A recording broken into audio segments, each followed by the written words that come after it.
नमस्कार दोस्तों, आप सभी का स्वागत है हमारे द लूसेंट क्लासेस चैनल में। मैं हूं नितिन कुमार। आज के इस वीडियो में हम लोग पढ़ेंगे यूनियन एंड स्टेटरीज के बारे में। ये है हमारा एम लक्ष्मीकांत के बुक के मैं प्रीव्यू कर रहा हूं और ये बुक का चैप्टर 5 है।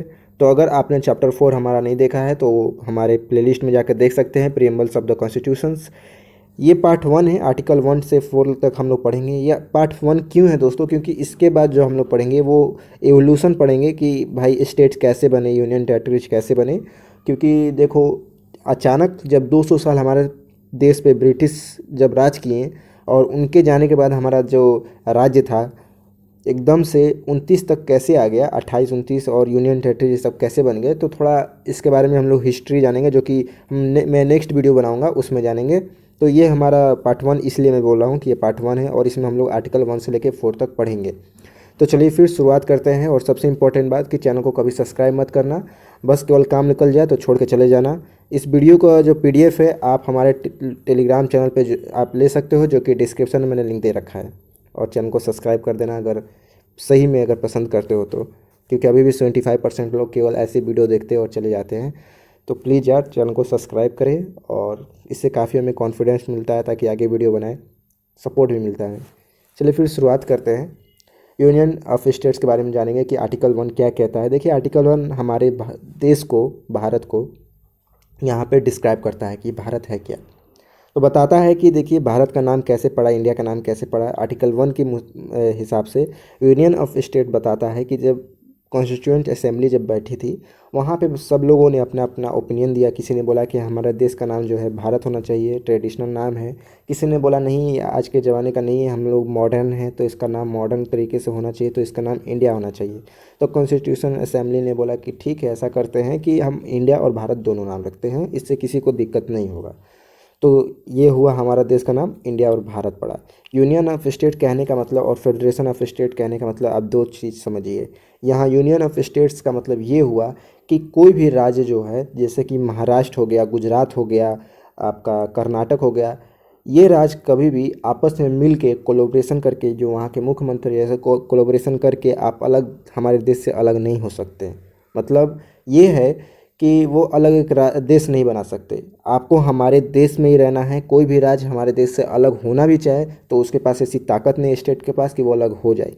हमारा जो मैक्सिमम संविधान जो लिखा हुआ है और जो लिया हुआ है वो अमेरिकन से लिया हुआ है। तो कंपैरिजन हम लोग अमेरिका से ही करेंगे, क्योंकि अमेरिका में है क्या कि फेडरेशन ऑफ स्टेट है। फेडरेशन ऑफ स्टेट कहने का मतलब कि वहाँ पे अगर कोई पार्लियामेंट जो है, वहाँ देखो दो हाउस है, अपर हाउस लोअर हाउस। जो अपर हाउस को उसको सेनेट कहते हैं और जो लोअर हाउस है उसको हाउस ऑफ रिप्रेजेंटेटिव कहते हैं, आपको पता होना चाहिए। तो वहाँ पे है कि अगर कोई सेंटर अगर चाहेगी कि राज्य को उसका नाम चेंज करे या फिर उसके जो टेरिटरीज उसको बढ़ाए घटाए, तो वो नहीं कर सकती वैसा, क्योंकि उसको परमिशन लेना पड़ेगा स्टेट से, स्टेट के CM से। वहाँ पे वहाँ को परमिशन लेना पड़ेगा तो ही ऐसा हो। लेकिन यहाँ पे ऐसा कुछ नहीं है भारत में। भारत की जो सेंटर है, मतलब जो गवर्न कर रही है, मंत्री लोग हैं जो पार्लियामेंट में, अगर वो चाहेंगे तो उनके पास इतना पार्लियामेंट को पावर है कि स्टेट्स का नाम चेंज कर सकते हैं, उनके टेरिटरीज को घटा बढ़ा सकते हैं, या फिर दो राज्य को भी अलग कर सकते हैं, ऐसा दो टुकड़ों में बांट सकते हैं। उनके पास ऐसा पावर है 368 के मुताबिक, जो कि आगे हम लोग फर्दर आर्टिकल 4 में पढ़ेंगे, ठीक है। तो ये भीमराव अम्बेडकर ने बहुत अच्छा समझाया कि यही डिफरेंस है हमारे स्टेट्स और यूनियन ऑफ स्टेट्स होने का और फेडरेशन ऑफ स्टेट्स होने का। तो आई होप आपने इस बात को समझा होगा। चलिए फिर हम लोग बात करेंगे। ये देखिए हिंदी में भी मैंने ये डाला, आपको देख सकते हो अपने स्क्रीन पे। हिंदी में आप, और जो लोग हिंदी मीडियम से हैं उनके लिए सही है, आप लोग स्क्रीनशॉट ले सकते हो। तो बात करिए आर्टिकल 1 में क्या है। तो देखिए आर्टिकल 1 के हिसाब से जो भारत की जो टेरिटरीज है वो 3 हिस्सों में कैटेगरीज जो है क्लासीफाई है। जो कि पहला कहता है कि टेरिटरीज ऑफ स्टेट है, जो कि हमारा स्टेट्स हो गया, राज्य हो गया। यूनियन टेरिटरी जहाँ पे केंद्र शासित जहाँ होता है राज्य, जो वहाँ पे सेंट्रल गवर्नमेंट वहाँ पे उसको चलाती है। टेरिटरी डेट में भी acquired by the government of India at any time. ये ऐसा है कि अगर कोई गवर्नमेंट एट फ्यूचर अगर कभी भी कोई टेरिटरीज को एक्वायर करती है तो ये हमारे संविधान में हक है कि वो हमारे देश का हिस्सा है। जैसे कि हम बात करें अभी पास्ट में, कि जैसे आपका पौंडीचेरी हो गया, गोवा हो गया, दमन दीव, ये सब क्या एक्वायर स्टेट्स, ठीक है, ये एक्वायर टेरिटरीज है। तो ये हमारे संविधान में है कि हम लोग इसको एक्वायर कर सकते हैं, जो कि आगे हम लोग फर्दर इसके बारे में पढ़ेंगे भी। अभी जस्ट मैं आपको बता रहा हूँ। तो ये है आर्टिकल 1 में दिया गया है, तो आप हिंदी में भी ये देख सकते हो। अब बात करते हैं स्टेट्स के बारे में। तो देखो स्टेट्स का जो नाम है और यूनियन टेरिटरीज है, ये हमारा मेंशन किया हुआ है फर्स्ट शेड्यूल्स ऑफ कॉन्स्टिट्यूशन में कि क्या होना चाहिए। और हाँ, एट ए प्रेजेंट टाइम हम बात करें तो अभी जो हमारे राज्य हैं, हम देखो ये 6th एडिशन की बुक में रिव्यू कर रहा हूँ एम लक्ष्मीकांत का, तो मैं उसको बता रहा हूँ कि अभी प्रेजेंट में 29 स्टेट्स हैं और 9 यूनियन टेरिटरीज है, आपको पता है।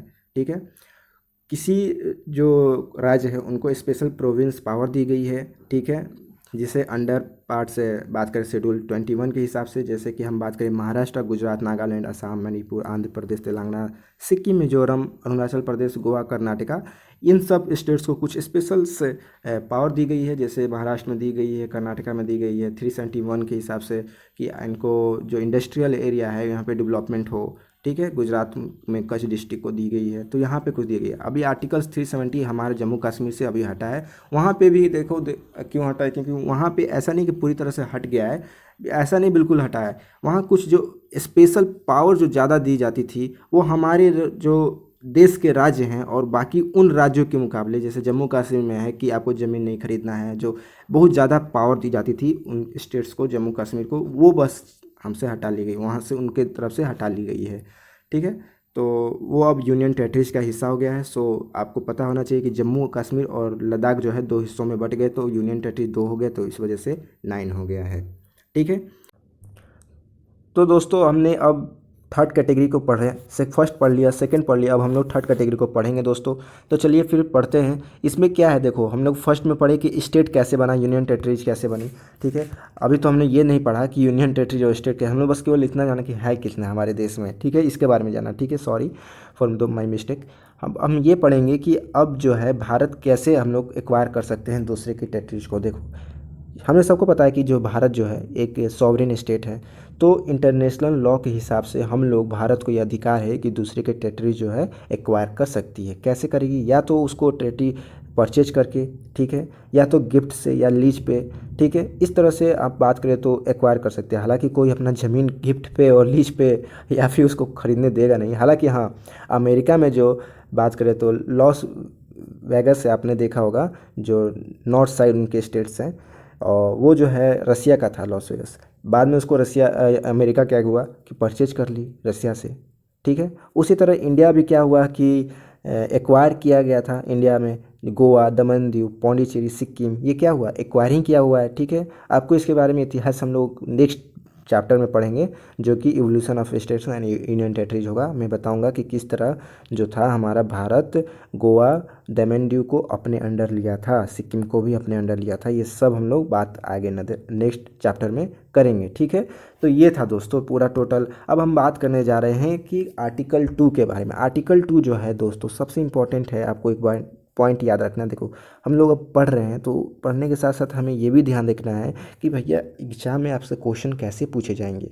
हम तो अभी लगातार सब पढ़ते आ रहे हैं, लेकिन समझ में नहीं आ रहा है क्वेश्चन कैसे पूछे जाएंगे। तो क्वेश्चन देखो, जैसे ही हमारा हमारा जो है ये चैप्टर कंप्लीट हो जाएगा, या फिर बात करें कि ये पॉलिटी हमारा टोटल कंप्लीट हो जाएगा, तो मैं लास्ट में एक सीरीज ले आऊँगा जिसमें टॉप 300 MCQ होंगे, जिसमें आपको आइडिया मिलेगा कि हाँ इस तरह से क्वेश्चन आपके एग्जाम में पूछे जाते हैं। और वो जो 300 क्वेश्चन होंगे वो आपको बार बार, जो रिपीटेड क्वेश्चन जैसे एसएससी में आए हैं, जो रेलवे में आए हैं, या फिर बात करें जो यूपीएससी बीपीएससी में पूछे जाते हैं, वैसे क्वेश्चन को मैं डालूंगा एकदम मोस्ट इंपॉर्टेंट पॉलिटी का, तो उसको भी जरूर देखना।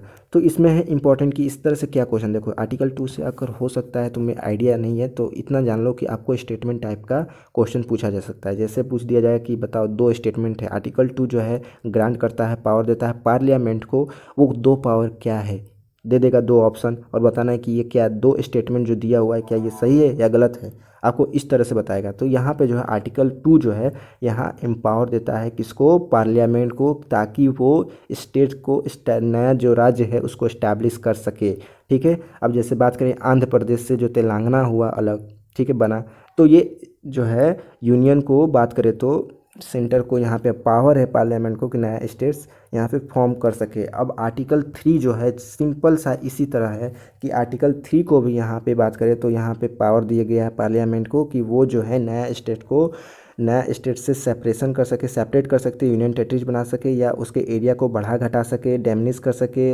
अल्टर कर सके उनके बाउंड्रीज या फिर उनके नाम को। ये आर्टिकल 3 में पार्लियामेंट को ये प्रावधान है, ठीक है, पावर दिया गया है आर्टिकल 3 में। अब कहोगे कि सर ऐसे कैसे हो सकता है, स्टेट क्या जो स्टेट्स में सीएम बैठे हैं उनका कोई अधिकार नहीं है? तो देखो ये जो है बात करिए आर्टिकल 3 जो है कहता है कि देखो यहाँ पे सिंपल सा मेजोरिटी चाहिए, सिंपल मेजोरिटी चाहिए बिल पास करने के लिए। और यहाँ पर कोई भी राज्य, ठीक है, कोई भी राज्य अगर यहाँ पे अगर मान के चलो अगर आंध्र प्रदेश सरकार से कहना है कि हमको तेलंगाना को आपसे अलग करना है, ठीक है, एक अलग राज्य बनाएंगे तेलंगाना नाम से, तो इसमें आपका क्या राय है? तो अब जो आंध्र प्रदेश की गवर्नमेंट है, क्योंकि देखो ये लेटेस्ट है 2014 में ये अलग हुआ था, इस वजह से मैं बोल रहा हूँ। तो जो आंध्र प्रदेश की सरकार है वो बोलेगी देखिए हम आपकी इस बात से सहमत नहीं है, हम नहीं चाहते कि तेलंगाना जो है हमारे राज्य से अलग हो और वो अलग स्टेट्स बने। तो क्या तेलंगाना सीएम की बात मान लेगी सेंटर? बिल्कुल नहीं, यहाँ पे वो नहीं मानेगी। वो बस सिंपल सा एक मुंह दिखाई बात करे तो रस्म होता है, ठीक है, ऐसे मजाक तौर पे मैं बोल रहा हूँ समझाने के लिए कि बस वो पूछना चाहते, जानना चाहते हैं कि भैया आपका क्या इसमें है, आपका कोई मतलब है कोई कि जो चाहता है, नहीं जो चाहता है कि अलग हो, जो नहीं चाहता है कि नहीं हो, तो बस ऐसा जानना चाहती है। लेकिन अब वही हुआ कि सिंपल सा मान के चलो कि अगर मान के चलो कि एक लड़का है, छोटा बच्चा है, वो अपने पिताजी के साथ मान के चलो कि दुकान पे गया और उसके पिताजी बोले कि बताओ बेटा क्या तुम विक्स की गोली लोगे? बेटा कहता नहीं पापा मैं विक्स की गोली में विक्स चॉकलेट नहीं खाता हूँ, मुझे चाहिए सेंटर फ्रूट चाहिए या फिर समथिंग इक्लियर्स चॉकलेट चाहिए, ऐसा कुछ बोलता है। तो बोलते हैं तो क्या उसके पिताजी दे देंगे? उसके पिताजी विक्स दे देंगे क्योंकि उसके हेल्थ के लिए सही है, इस वजह से, क्योंकि उसको सर्दी जुकाम था, थोड़ा सा गले में खराश था, इस वजह से देंगे। तो ये होता है सेंटर और स्टेट के बीच में डिफरेंस। और ये कहाँ से मिलता है हमें? आर्टिकल 1 से, जो कि यूनियन ऑफ स्टेट और फेडरेशन ऑफ स्टेट्स में ये अंतर है। पर दोस्तों जो अमेरिका में होता है वो ऐसा नहीं होता है, वहाँ पे परमिशन लेना पड़ता है सेंटर को स्टेट से कि देखो क्या मुझे बाउंड्री जो है स्टेट का वो घटा बढ़ा सकते हैं कि नहीं, क्या हम उसको नया स्टेट बना सकते हैं कि नहीं। तो अमेरिका में ऐसा चलता है, क्यों? क्योंकि वहाँ पे फेडरल गवर्नमेंट है। देखो अधिकतर हम लोग कंपेयर करें अमेरिका से, क्योंकि ज़्यादातर जो हमारे संविधान में आर्टिकल्स हैं और जो लॉ है वो हम लोग अमेरिका से लिए हैं, इस वजह से। तो इसी को भीमराव अंबेडकर कहते हैं कि India is rightly describe as indestructible union of indestructible state. अब देखो इंडस्ट्रक्टिबल कहने का मतलब कि जो हमारा कंट्री हो गया, जिसको मतलब स्टेट्स को कम पावर है, सेंटर को ज़्यादा पावर, और डिस्ट्रक्टिबल स्टेट उसको हुआ जो अमेरिका हो गया, ठीक है, कि वहाँ पे स्टेट्स जो है ज़्यादा पावर रखती है, सेंटर कम रखती है, ये हो गया। तो ये सिस्टम है जो हमारे और अमेरिका में चेंजेज है। अब हम बात करें आर्टिकल 4। आर्टिकल 4 जो है ये बोलता है कि देखो सिंपल सा है कि अगर कोई भी पार्लियामेंट यहाँ पे किस हमारे देश में कोई भी सरकार है, अगर वो इस्टेब्लिश करती है स्टेट्स को अंडर द आर्टिकल 2 के तहत, या फिर कोई बाउंड्रीज को चेंज करती है अंडर द आर्टिकल 3 के तहत, मान लो कि 3 के तहत कोई बाउंड्री को चेंज कर सकती है, तो there are not be consider as amendment of the constitution. इसमें अमेंडमेंट करने की कोई ज़रूरत ही नहीं है संविधान में। ये आर्टिकल 368 के तहत इन्हें पावर दी गई है कि वो सिंपल मेजोरिटी से वो बिल जो है, लॉ जो है पास किया जाए ऑर्डिनरी लेजिस्लेटिव प्रोसेस से। समझ गए? तो ये आर्टिकल 4 में दिया हुआ है दोस्तों। ये बहुत सिंपल था दोस्तों, अब मुझे नहीं लगता आपको यहाँ कन्फ्यूजन हुआ होगा। तो ये था हमारा इस वीडियो का एंड। अब हम लोग नेक्स्ट वीडियो में पढ़ेंगे कि हमारा जो है स्टेट और यूनियन टेरिटरीज कैसे बनी, इसके बारे में हम लोग नेक्स्ट वीडियो में जानेंगे, और थोड़ा हिस्टोरिकल बैकग्राउंड भी जानेंगे उसमें। तो उस वीडियो को ज़रूर देखिएगा। अगर आपने हमारा चैनल को सब्सक्राइब नहीं किया है तो प्लीज़ चैनल को सब्सक्राइब करें। आज का वीडियो आपको कैसा लगा उसके लिए हमें थम्स अप दें और कमेंट करके ज़रूर बताएं अगर कोई डाउट हो तो। अगर आपको नोट्स चाहिए तो हमारा टेलीग्राम चैनल का लिंक आपको डिस्क्रिप्शन में दिखेगा, आप वहां से क्लिक करके ज्वाइन हो सकते हो और नोट्स आपको मिल जाएगा। आपको वहां व्हाट्सअप ग्रुप का भी लिंक दिखेगा, वहां मैंने व्हाट्सअप ग्रुप में भी आप लोग को देता हूं, तो वहां पे जाके देख सकते हो, वहां पे आपको मिल जाएगा। तो दोस्तों बस आज का वीडियो मैं यहीं समाप्त करना चाहता हूँ। आज के लिए बस धन्यवाद। Thank you, have a great day. खुश रहिए, पढ़ते रहिए, स्वस्थ रहिए। Thank you.